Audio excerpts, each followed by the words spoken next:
Wait wait wait, class 9 দেখো, এড়িয়ে যেও না, আমি যেটা বলছি একটু মন দিয়ে শোনো।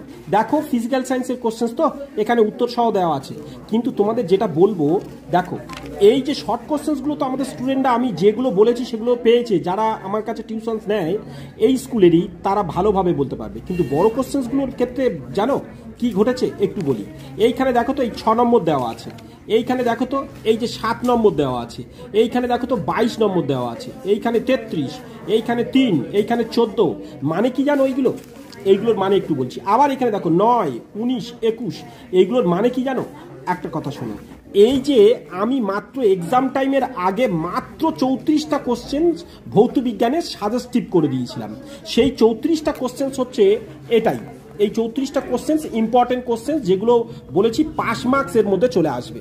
সেই 34টা কোশ্চেন্স হচ্ছে এই এই এই যে তোমাদের রাখছি 13 নম্বর, এবং তার সাথে সাথে এই যে এই পেজ এখানে আছে, এবং তার সাথে সাথে দেখো এই যে শেষ 34টি কোশ্চেন্স।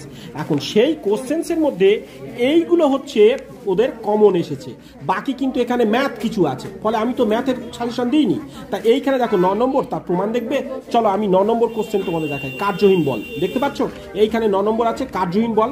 দেখো কার্যহীন বল 9 নম্বর কোশ্চেন ওদের, কার্যহীন বল।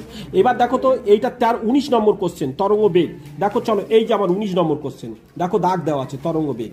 এবং তারপরটা দেখো যে 21 নম্বর প্রশ্ন, দেখো হুবহু সেম কিনা দেখো তো। প্রতিধ্বনি কাকে বলে? বায়ুতে শব্দের গতিবেগ এই 332 হলে ডট ডট ডট দেখতে পাচ্ছ।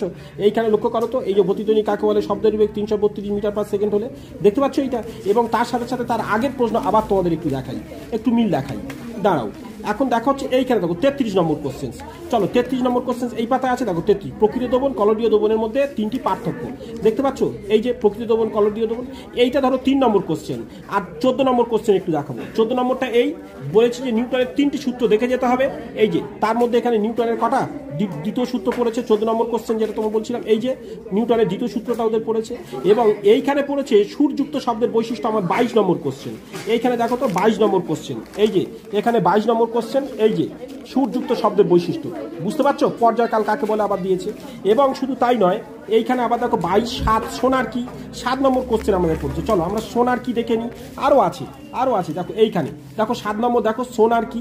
তার সাথে সাথে কার্যহীন বল 9 নম্বর কোশ্চেন আমি বলেছিলাম। এইখানে দেখো আবার 6 নম্বর কোশ্চেন, এই যান্ত্রিক তুল্যাঙ্কের 6 নম্বর কোশ্চেনটা আমরা দেখো, এই যে যান্ত্রিক তুল্যাঙ্ক সম্পর্কে মান, তার সিজিএস এসআই পদ্ধতি পুরো ডিটেলস এখানে কিন্তু দেওয়া আছে। তো এইগুলোই কিন্তু কমন এসেছে।